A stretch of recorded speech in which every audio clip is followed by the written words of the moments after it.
आता बातम्या पाहणार आहोत मुंबईतल्या आणि पुण्यातल्या। मे अखेरपर्यंत मुंबईतील 76 धर्मादाय रुग्णालयांची तपासणी होणार। दीनानाथ मंगेशकर रुग्णालयातील प्रकरणानंतर प्रशासनाची खबरदारी। मासिक उत्पन्न अहवाल, गरीब रुग्ण निधीसाठी उत्पन्नाच्या 2% वाटप यावर लक्ष केंद्रित।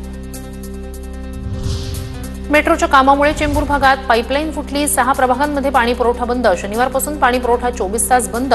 कामानंतर टप्प्याटप्प्याने पाणी पुरवठा सुरळीत केला जाणार।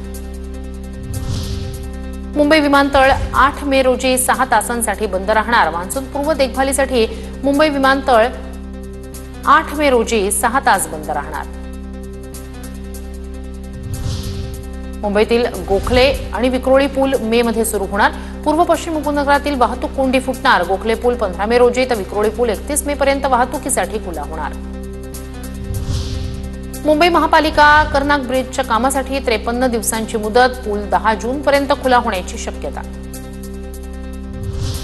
मुंबईतील तापमानात घट होणार। तापमान 37 अंशांवरून 33 ते 34 अंशांपर्यंत खाली येण्याची शक्यता।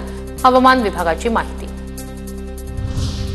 पुण्यात तापमान 43 अंशांवरून 42 अंशांवर। लोहगावात 42.5 अंश तापमानाची नोंद। मात्र दुपारी उन्हाचा चटका आणि उकाडा कायम।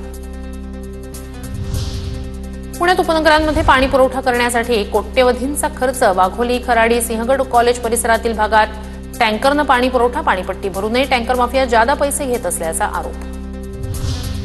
पुण्यात पदपथावर व्यावसायिकांची दुकानं। अनेक ठिकाणी पदपथ आणि सायकल ट्रॅकवर व्यावसायिकांकडून अतिक्रमण। पालिकेचं अतिक्रमणाकडे दुर्लक्ष।